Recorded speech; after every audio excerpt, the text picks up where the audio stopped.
हमारे विशाल solar system में Jupiter सबसे बड़ा प्लैनेट है और एक किंग की तरह राज करता है। इसका साइज इतना बड़ा है कि सारे प्लैनेट्स को मिला भी दो तो भी ये उनसे बड़ा ही रहेगा। सच में ये आसमान के सभी बॉडीज में एक असली जेंट है। जुपिटर का ग्रेविटी इतना स्ट्रांग है कि उसके पास बहुत सारे मून्स हैं जो मिलकर एक छोटा सा सोलर सिस्टम बनाते हैं। सदियों से जुपिटर की ये ग्रैंडनेस एस्ट्रोनॉमर्स को अट्रैक्ट करती रही है, उनके अंदर अवे और वंडर भरती रही है। जुपिटर का एटमॉस्फेयर घूमते हुए क्लाउड्स और स्टॉर्म्स से भरा हुआ है जो इसके अंदर के पावरफुल फोर्सेस की झलक दिखाता है। इन सब एटमॉस्फेरिक मार्बल्स में एक चीज सबसे अलग दिखती है, द ग्रेट रेड स्पॉट, एक बहुत ही बड़ा स्टॉर्म जो सदियों से चलता आ रहा है। अर्थ और मार्स जैसे रॉकी प्लैनेट्स से बिल्कुल अलग जुपिटर एक गैस जायंट है जो मेनली हाइड्रोजन और हीलियम से बना है।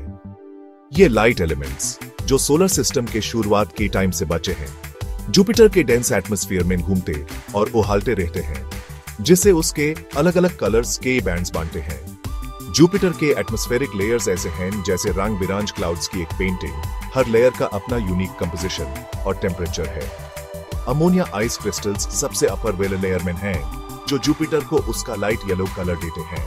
उसके नीचे अमोनियम हाइड्रोसल्फाइड और वाटर आइस के लेयर्स हैं जो प्लैनेट के सरफेस पर कॉम्प्लिकेटेड पैटर्न्स और कलर्स बनाते हैं। जैसे जैसे हम जुपिटर के एटमॉस्फेयर में और अंदर जाते हैं, प्रेशर और टेम्परेचर बहुत बढ़ते जाते हैं। इतनी गहरे में हाइड्रोजन गैस से लिक्विड मेटालिक स्टेट में बदल जाता है, जिसे एक अजीब और नया मैटर बनता है जो अर्थ पर नेचुरली नहीं मिलता।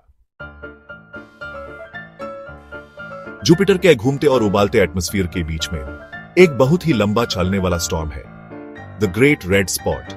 यह बड़ा स्टॉर्म जो क्रिम्सन कलर का एक घूमता हुआ वोर्टेक्स है, कम से कम 4 सदियों से चलता आ रहा है और जब से इसको पहली बार देखा गया है तब से एस्ट्रोनॉमर्स को हैरान करता आ रहा है। द ग्रेट रेड स्पॉट को ऑफिशियली पहली बार 17वीं सेंचुरी की एंड में इटालियन एस्ट्रोनॉमर जियोवानी कैसिनी ने देखा था, लेकिन ऐसा माना जाता है कि यह स्टॉर्म उससे भी कई सदियों पहले से चलता आ रहा होगा, लेकिन टेलीस्कोप टेक्नोलॉजी की कमी की वजह से हम इसे देख नहीं पाते थे।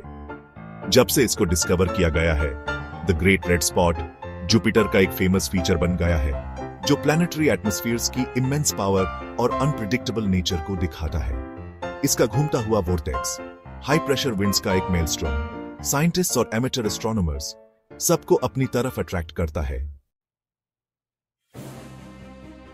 सेक्शन 4, अर्थ की साइज का storm, the great red spot कितना बड़ा है? द ग्रेट रेड स्पॉट का साइज इमेजिन करना बहुत मुश्किल है। अर्थ के डायमीटर से भी बड़ा यह स्टॉर्म हमारी पूरी अर्थ को निगल सकता है।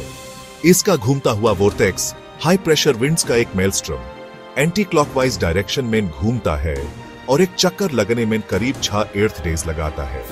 द ग्रेट रेड स्पॉट की साइज को समझने के लिए इमेजिन करो कि अर्थ एक मार्बल जितनी छोटी हो जाए। उसके कंपैरिजन में द ग्रेट रेड स्पॉट अभी भी एक ग्रेपफ्रूट जितना बड़ा होगा, जो हमारी अर्थ से काफी बड़ा होगा।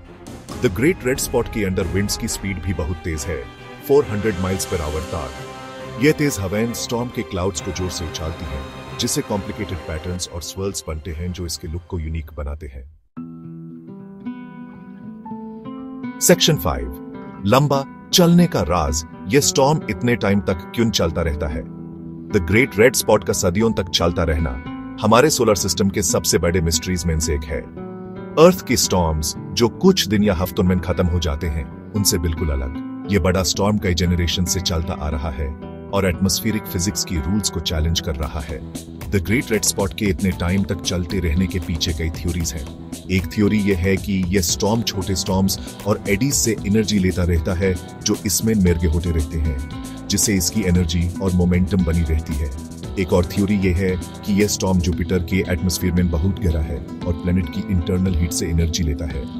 कई सालों की रिसर्च और ऑब्जर्वेशन के बाद भी द ग्रेट रेड स्पॉट के इतने टाइम तक चलते रहने का एग्जैक्ट रीजन अभी तक पता नहीं चला है, लेकिन जुपिटर पर चल रहे मिशंस जैसे कि नासा का जूनो स्पेसक्राफ्ट प्लेनेट की एटमॉस्फेयर के बारे में नई इंफॉर्मेशन दे रहे हैं, जिससे हमें यह मिस्ट्री सॉल्व करने में मदद मिल सकती है।